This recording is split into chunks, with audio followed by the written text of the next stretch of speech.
Hey, Angela, thanks for taking the time. I hope you're well. I had a question about the last game and kind of how it relates to the match against Orlando. Against Gotham, it seemed like a lot of the team's passes went wide and or direct.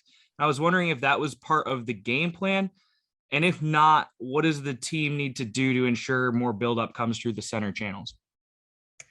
Yeah, so a lot of teams are starting to like condense the midfield a lot. So our outside backs have been the best options. That was sorry. Being direct was not part of our game plan. I think that just kind of yeah, the game got a little bit out of our control for some spans of the game. Moving forward, I think it would be important to find our weak side eight, especially if like teams are trying to lock us in on one side, the weak side will be open, and that will be like a focus moving forward. So yes, the outside, like the width is the option in some games, but that's not the only focus that we have moving forward. So hopefully we'll be able to find the weak side eight. If you just joined, just a reminder to raise your hand if you have a question. Next, we will go to Richard Farley. Hi, Angela. So I'm a little bit confused as to what to use as a reference point for you guys from this game, because it's natural to look at last weekend and use that as kind of like the baseline to build off of. But you also played this team once before earlier this year in Orlando, didn't get the result that you wanted. So in your mind, is there one reference point to use for this? Or are you looking at both performances as a point at which you guys should be moving forward from? Yeah, I think the last game is definitely a reference point just because Orlando plays a similar formation, and obviously we don't know if that's what they'll come out in, but the three in the midfield is what they seem to be playing. So what we just saw last week is probably similar to what we'll see next week. But I do think we have like seen some clips from when we played Orlando last, and it'll be important to like look back on those clips too, just to see where we can improve in case we see the similar pictures. And just to be more prepared on like if this scenario happens and like where's the next best option then. So last week is definitely like the reference point, but there's a lot to take away from the time that we played them before, since they set up similarly to how Gotham set up against us. Next, we'll go to Melina Gaspar. Thank you. Hey, Angela. Hi. Hi. So one of the top goal scorers in the league right now is Cindy Leroux with 5 goals. As a defensive midfielder, what do you think will be key when it comes to stop her? Yeah, Sid is having a great year.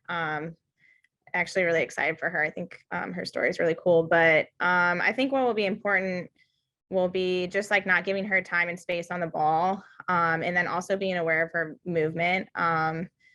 The one goal that she scored the other week, you know, she's snuck in on the backside. She's pretty sneaky with her movement. So just making sure that we're always aware of her, always aware that she's going to be pressuring the ball. She works hard all the time and she tackles really well. So just making sure that we don't give her time and space to run at us at speed or sneaking in on the back shoulder or her movement off the ball. We'll go back to Richard Farley.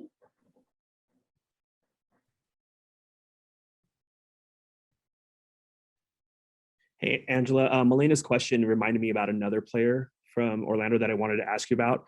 Probably the player that you're going to have to battle most this weekend, Taylor Korniak. Like, she has a very distinct physical profile. I'm not sure we've ever seen somebody as tall play that position in this league. So I was wondering, what are your thoughts about matching up with somebody like that? And from your point of view, what do you think you have to do to be successful just trying to, you know, when you're going up against somebody who's like, she seems like she's like 6'2". Yeah. It's a really unique challenge. Yeah, we have quite the physical difference. She's really hard to defend. She's a great player. I think kind of similar to Sid, just trying to get pressure on the ball, not giving her the time and space, just trying to do whatever I can to poke the ball, kind of get her off balance. Obviously, maybe push her into pressure or push her into like where my teammates are to help out. I thought the experience playing against her last time was good, and figured out like different ways to try and disrupt a little bit. So I'm obviously where I'm not going to win all these battles or these aerial battles against her, but whatever I can do to kind of, get her off balance a little bit, or be nagging and annoying. I think that will be my goal. All right, we have time for 2 more questions, so we'll go back to Melina Gaspar.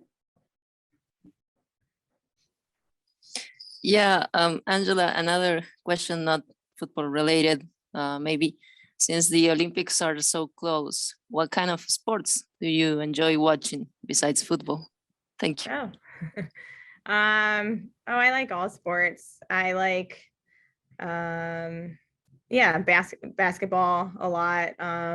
Although the USA Olympic team isn't doing really well right now for the men's basketball, but what else is like, I don't even really know the Olympic schedule, but in terms of just sports, like all sports, I just want to support all athletes, especially women's sports too, which will be really important. That's not a really great answer, is that? I'm sorry. all sports. That was a great answer. Okay, thank you. We'll go to our last question with you will be from Grant Little. So at the beginning of the regular season, you and Rocky were kind of splitting time at the 6, and now you get to play alongside her more, with her at the 8 and you at the 6. I was just wondering if you could talk about that partnership and how you guys have grown into the games in this Olympic period. Yeah, I think it's worked really well. I know Rocky does an awesome job in the 6, and I know she though feels like more comfortable in the 8 playing that role. And I just love her as a player. I really like playing with her. I think both of us know that we have to like step up during this period, and this will be important for us to get minutes and just kind of help guide the team during this time. I think Rocky obviously has slipped into the 8 so well, because that's just who she is as a player and as a person. And I've really enjoyed it. I'm looking forward to seeing how the games progress moving forward, just with this new group and getting to know players' new tendencies and how our identity is going to be while the Olympic players are gone. But in terms of that, I think Rocky and I have kind of picked up where we left off, just from last year and in training. So it's been really awesome to play next to her. All right, thank you so much for your time, Angela, and best of luck this weekend. Awesome. Thank you.